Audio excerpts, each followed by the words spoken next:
Mesdames et messieurs, bienvenue à cette rétrospective de la semaine sur la RTC que nous vous invitons à suivre avec beaucoup d'intérêt dans l'actualité du lundi 15 septembre 2025 à la tête d'Andara à Bounkiling dans la région de Sédhiou. Cheikh Moustapha Soli est aussi un passionné de l'agriculture. Sur plus de 24 hectares, il développe une agriculture diversifiée en dépit de moyens modestes entre enseignements religieux et culture de la terre. Il initie ses 80 talibés à des valeurs d'autonomie, de dignité et de citoyenneté.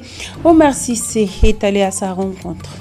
Dans la commune chef-lieu du département de Bounkiling à Moyenne-Casamance, Cheikh Moustapha Soli se distingue bien au-delà de son rôle d'enseignant religieux. Ce maître coranique qui encadre plus de 80 talibés dans son dara s'illustre également dans l'agriculture. maam ak suñu papaay suñu famille yëpp seen liggéey ñaar la jàngal ak liggéey noonu la ñu yore ñun tamit gis nañ ne loolu lu am solo la. Malgré un manque criant de moyens de production, ce sont plus de 24 hectares qu'il a réussi à mettre en valeur. Une agriculture diversifiée, conduite avec rigueur et surtout avec foi. mbokk mi kese dem na 14 hectares gerte 6 hectares ceeb dem na ba 5 hectares te bay nañ xaal bay nañ kii tamit ñebe suñu agriculture ñuy nekk foofu yàlla def na seen taxawaay rafet na am na lu ñu am foofu si matériel même ba tey des na suñu yéene mooy matériel gën a bare leer nañu tamit bu fekkee ne matériel am na même 70 hectares mun nañu liggéey du ñu am jafe-jafe ñaareel bi tamit yeneen sa engrais bi tamit waxtu bu nga soxla doo ko am. Ce lundi matin, son champ a reçu la visite du chef du service départemental du développement rural de Bounkiling, une visite de terrain qui s'est transformée en message fort. Tout ce qu'on a visité, on a été satisfait. Lui, il est un producteur qui a à son sein de l'exploitation un certain nombre de personnes, les talibés y compris. Si chaque famille procède ainsi comme il le fait, donc on dira que le Sénégal atteindra son autosuffisance alimentaire le plus rapidement possible. Au-delà de l'autosuffisance alimentaire, c'est aussi une véritable leçon de dignité et d'implication citoyenne que donne ici ce maître coranique. ñun am benn yaakaar gannaaw yàlla lu dul mbay loolu moo ñu permettre benn xale du dem ñaan. À Bounkiling, entre foi, savoir et labeur, Cheikh Moustapha Soli cultive bien plus que la terre, il sème les graines d'un avenir meilleur. Mardi 16 septembre, l'actualité phare à Touba, l'éclatement du bassin de Keur-Cap a inondé plusieurs champs, laissant les cultivateurs dans une détresse profonde.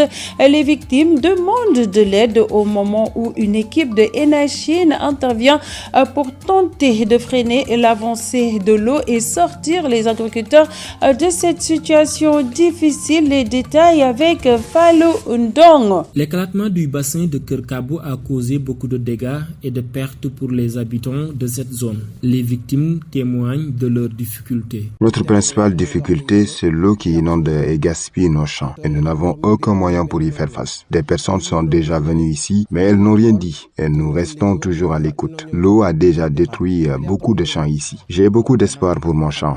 Mais malheureusement, tout a été gaspillé par l'eau. C'est vraiment très dur de cultiver jusqu'à là, tout emporté par l'eau. Nous demandons de l'aide à tous ceux qui peuvent nous soutenir.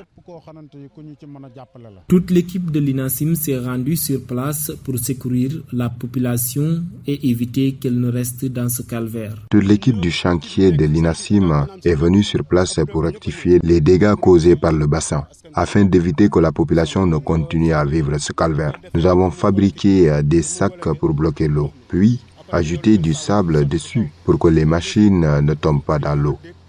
À Touba, presque chaque année, les habitants rencontrent les mêmes problèmes. L'éclatement du bassin provoque de nombreux dégâts, mais jusque-là, aucune solution durable n'a été apportée.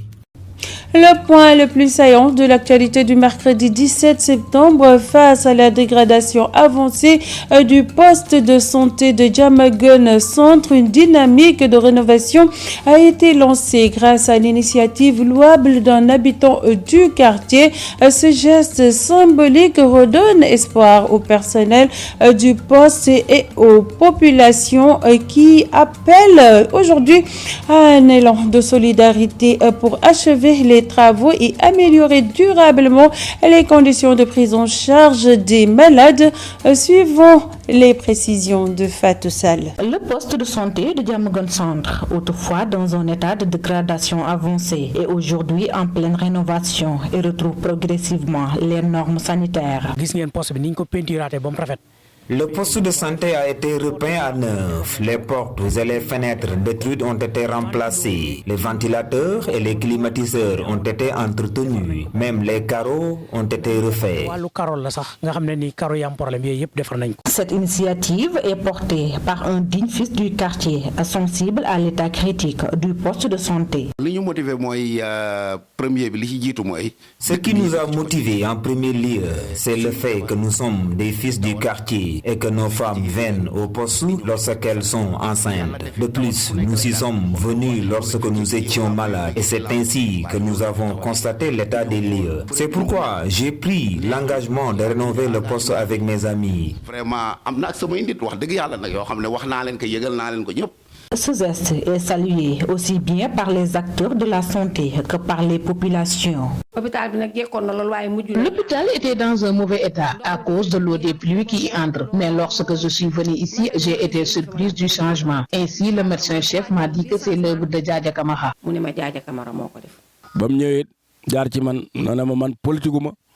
Lorsqu'il est venu m'en parler, il m'a dit qu'il ne faisait pas de politique. Il voulait simplement agir en tant que fils du quartier, témoin de l'état du poste.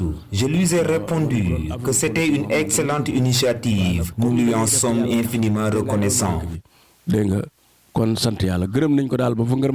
Le personnel sanitaire et les habitants lancent un appel aux bonnes volontés de Kaffrine pour soutenir la rénovation complète du poste afin d'assurer aux malades une prise en charge optimale et de qualité. Jeudi 18 septembre, l'actualité la plus déterminante concerne Ngayène Saba dans le département de Nioro. Les producteurs de maïs développent des techniques culturelles sans l'utilisation de semences hybrides.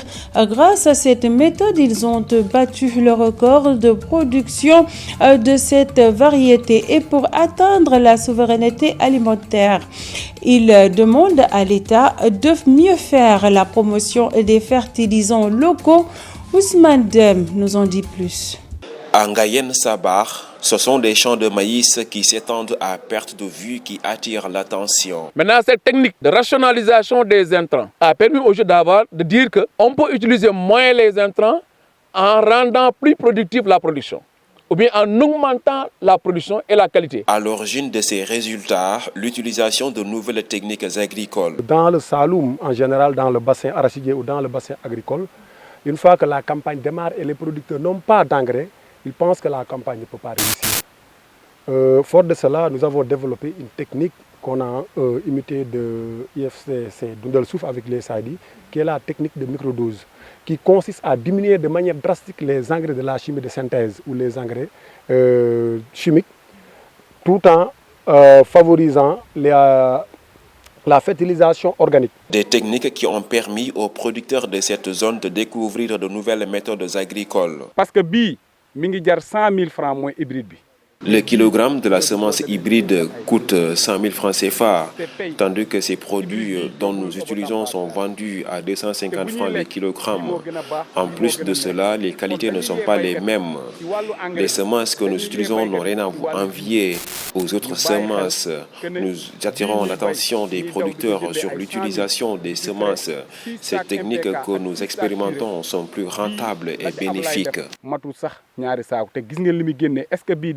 À ce rythme, les producteurs de Ngayène Saba estiment que la souveraineté alimentaire sera une réussite. Il y a possibilité encore, avec le 345, avec Obatamba, avec d'autres variétés, qu'à Ngayène, on peut produire autant de produits de maïs et en bénéficient encore. Convaincus de la pertinence de ces techniques agricoles, ces producteurs demandent leur démultiplication dans tous les pays. L'actualité la plus en vue de ce vendredi 19 septembre à Vélingara, un jeune a été tué par son camarade ce week-end lors d'une cérémonie de concourant. Un drame qui vient accentuer le niveau inquiétant de la délinquance dans la commune et qui s'explique par la consommation de drogue, l'abandon scolaire et la démission des parents dans l'éducation de leurs enfants.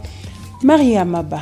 La délinquance juvénile gagne du terrain dans la commune de Vélingara, une situation qui inquiète les populations. D'après ce monsieur, cela s'explique par plusieurs facteurs.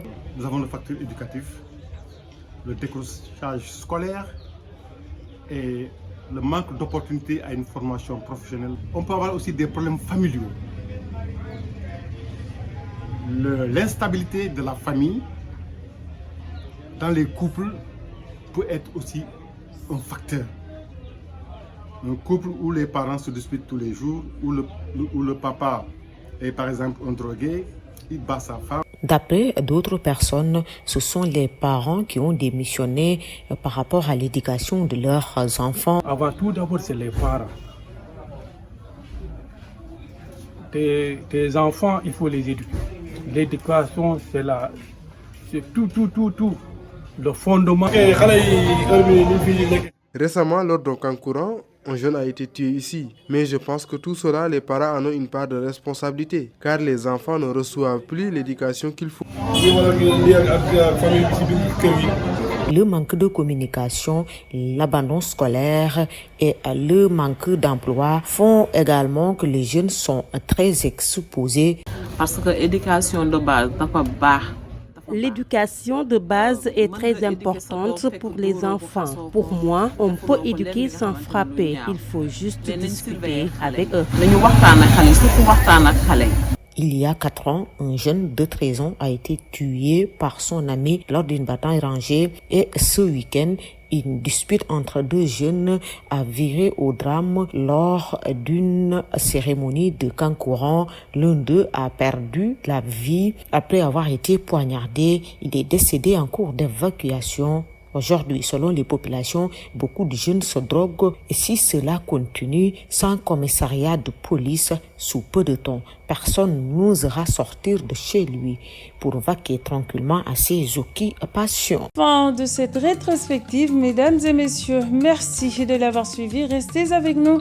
L'information continue sur www.uracsenegal.sn. Très bon week-end à toutes et à tous. Au revoir.